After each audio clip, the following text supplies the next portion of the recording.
Finally, the Habs have come back from isolation.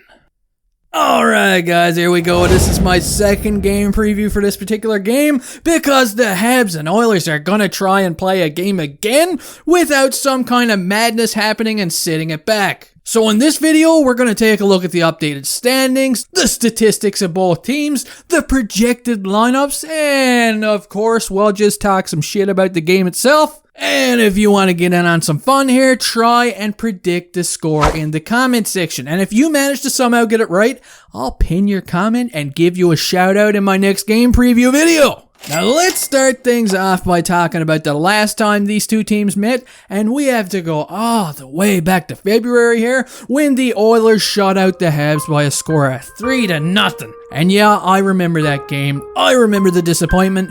So let's hope this isn't going to be the case for Habs fans tonight. Now, both teams are coming into this game a little messed up here because the Oilers just played a game last night against the Leafs, which was a hard-fought battle. They won in overtime, while the Habs hit the ice last night for the first practice in over a week. So it's going to be interesting to see if the Oilers look tired and if the Habs look like shit after such a long rest. Because sometimes too much rest seems to have a weird effect. So if we take a look at the handy dandy standings here, you guys can see just how important this game is for the Habs. I mean, the Flames and the Canucks have mostly played like a bunch of beached whales during the Habs week off. So it'll be very good if the Habs can get some separation going here. And when you look at things from the Oilers' perspective, they're in a three-way dogfight right now with the Leafs and the Jets. These are the three top mama jammas in the division right now, and I still think there's some time for the Oilers to climb a little higher. Okay, so now we're going to take a look at the projected lineup here for the Habs. Unfortunately, during the practice last night, we heard the grim news that Toffoli was not present and is presumably still suffering from his lower body injury, so it's going to be interesting to see how long this guy is going to miss. Yeah, not a good sign at all here, guys. Also missing from their regular lineup is Joel Armia, who is still on the COVID protocol list. And guess who's going to be in the lineup tonight? Oh yeah, Casper himself, guys.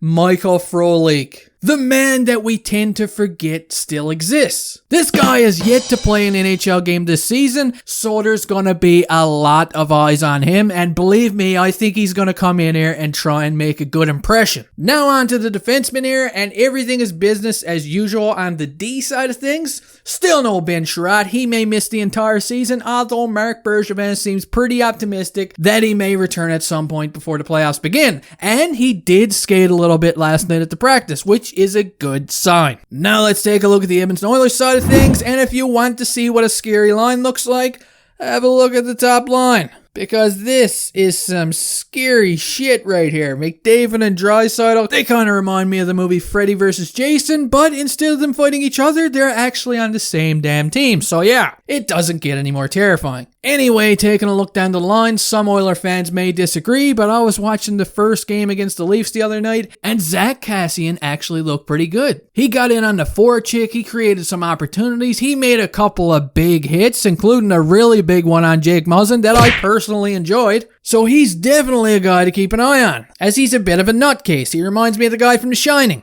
Now let's take a look at their defense, and what can you say? I mean, Tyson Barrie and Darnell Nurse have been beasts so far this season.